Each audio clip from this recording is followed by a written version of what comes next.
exercise muna before you do the activity that you want to do. Then number two, if napapansin nila na every time they exercise, dun sila nagkakaroon ng cough, breathlessness, then it's better to use a reliever 15 minutes before the exercise. Then number three, syempre dapat compliant sila dun sa daily controller nila. And lastly, if masyadong cold or mausok outside, it's better siguro to do the exercise inside the house. Hi everyone, I'm Dr. Christine Albaciat, and this is Chat with Peds, where I interview experts in the field in order to empower you and give you the confidence, mom and dad, to raise happy and healthy kids. My guest for today is a colleague and a good friend. Her name is Dr. Jennifer Rockenbrod. She is a board-certified pediatrician and board-certified pediatric pulmonologist. So she's an expert in the lungs. And she trained at the Philippine Heart Center. And currently, she is my colleague at Southern Isabela Medical Center. She's a wonderful resource for a lot of questions that I have about kids and their lung problems. So join me as I welcome Dr. Jen. Hi, Jen. Doc Jen. Hi! Hello, good afternoon, Doc. And hello to your viewers. I hope you learned something from me today. Yes. So we'll get right to it na start na tayo. We will talk about asthma ngayon, Doc Jen. Sige. So, another common question, Doc Jen, na parating tinatanong sa akin ng parents is about physical activity and sa asthma ng anak nila. Like, paano maka-affect ito? Doc, yung anak ko pwede bang mag-basketball kahit may hika siya? Oo. Yes, yung physical activity, Doc, can usually trigger what we call exercise-induced bronchoconstriction. So, sumisikip din yung airway nila. Mahihirapan silang huminga.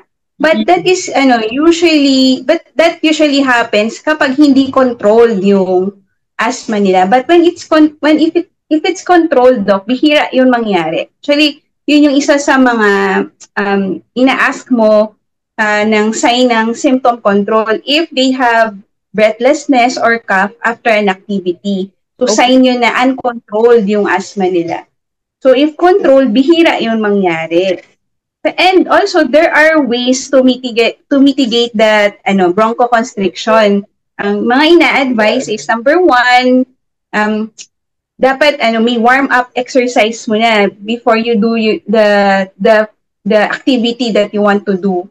Then number two, if napapansin nila na every time they exercise, dun sila nagkakaroon ng cough, breathlessness, then it's better to use a reliever 15 minutes before the exercise.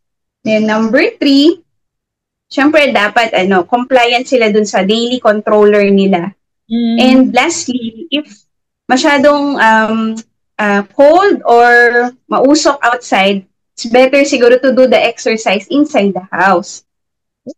Share ko nga lang, Doc, meron akong patient na she used to parang stop her kid from playing outside or ayaw niyang palaruin yung anak niya outside or go outside kasi daw mas natitrigger yung asthma niya when she's playing or when she's outside the house. Pero nung na-startan ko na siya ng controller, nagulat siya na pwede naman pala na walang symptoms even if you play and even if you go outside as long as controlled yung asthma mo.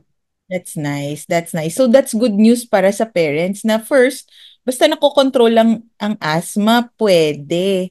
So Doc Jen, how about sa school? Tinatanong din ng parents most often yung kailangan ba alam ng school na may hika yung anak nila? May pwede bang gawin ang school if like kunwari, would you advise na dapat may nebulizer or ano? Yes, Doc, it's very important na aware yung teachers nila na merong asthma yung patient so that they will know what to do if ever the student had an attack. Dapat din yung mother, lagi niyang papadala yung reliever nung anak niya. And the mother should give the instruction to the teacher or sa school nurse siguro what to do whenever the child has an attack. Okay. What else? So Yung that din they know what to avoid. Like, dapat hindi masyadong i-expose sa usok. Minsan yung sa chalkboard, sa chalk doc, isa din yung trigger kasi ng asthma. so Okay. sa back na lang sila pag gumagamit ng chalk. Ah, Yes, doc. okay. And ako well, much better kung may written instructions na rin siguro. Mas okay. Yes, doc. Mas maganda. Actually, sabi nga, dapat even the teacher daw has a copy of the asthma action plan. Yes, yes, that I agree, I agree. So, Kasi nandun na yung instructions and nandun din yung contact numbers ng for emergency purposes. okay, yeah, yeah. So, thank you so much, Doc Jen. Ang dami kong natutunan and hopefully you, the parents as well. So, Doc Jen, if parents want to reach you, need nila ng pediatric pulmonologist, how can they reach you? Yung They can, yeah, yung schedule mo, Doc. sige.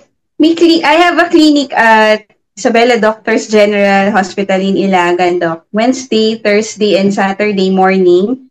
I Mm-mm. also have a clinic at De Vera Medical Center, Monday and Friday afternoon. Okay. And I also have a Facebook page, Doc. They can just look for my name and they can message me, Doc. So, sige, I'll ilagay ko na lang ang link nun sa comments also for those who need you. Yeah, very good. Yes. You're getting busier na, Doc Jen. Medyo lang. Okay, thank you so much for your time, Doc Jen. Yes, Doc. Thank you. Tomorrow. Thank Sige, you. Doc. Bye-bye.